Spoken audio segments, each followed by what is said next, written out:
దేశ చరిత్రలో మరే రాష్ట్రంలో అయినా కూడా ఇలాంటి లంచాలు లేని వివక్ష లేని వ్యవస్థను ఎక్కడైనా మీరు చూశారా అని అడుగుతా ఉన్నాను.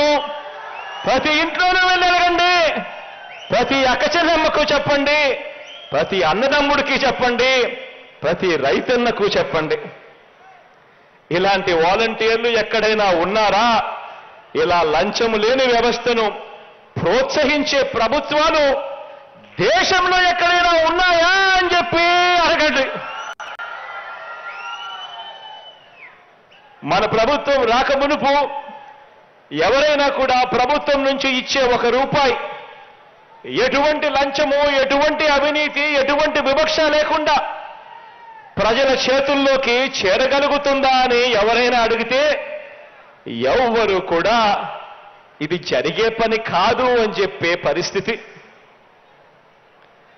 సమాధానం అటువంటి విధంగా సమాధానం వచ్చే పరిస్థితి నుంచి ఇవాళ మీ అన్న నేరుగా బటన్ నొక్కడం, నేరుగా నా అక్క చెల్లెమ్మల కుటుంబాల ఖాతాల్లోకి నేరుగా డబ్బులు వెళ్ళిపోవడం,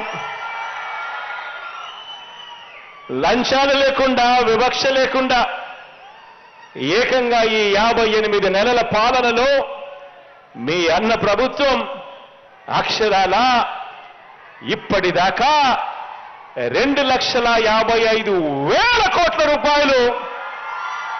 నేరుగా నా అక్క చెల్లెమ్మల కుటుంబాల ఖాతాల్లోకి జమ చేయగలిగాము. ఇది ఒక విప్లవం కాదా అని అడుగుతా ఉన్నాను ఈ సందర్భంగా. ఇక ఈ 2,55,000 కోట్లకు నాన్ డీబీటీ పథకాలు అంటే ఇళ్ల పట్టాలైతేనేమి, సంపూర్ణ పోషణమైతేనేమి, గోరుబొద్దైతేనేమి, ట్యాబులైతేనేమి, విద్యా కానుకైతేనేమి, ఇలాంటి కార్యక్రమాలను కొరకు మరో ₹1,07,000 కోట్ల నాన్ డీబీటీగా కూడా ఇస్తా ఉన్నాం, ఇచ్చాము ఇప్పటిదాకా. ఇక ఇంటి స్థలాలకు సంబంధించి వాటి మార్కెట్ విలువే తీసుకుంటే ఈ ₹1,07,000 కోట్ల కాస్త ₹1,76,000 కోట్ల కనీసం అంటే అవుతుంది. ఇంత సొమ్ము పేదల చేతుల్లోకి నేరుగా ఈరోజు కనిపిస్తా ఉంది.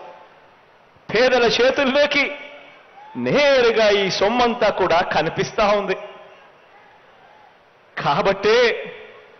కాబట్టే కోవిడ్ లాంటి సంక్షోభాల్ని కూడా ఎదుర్కోగలిగాం.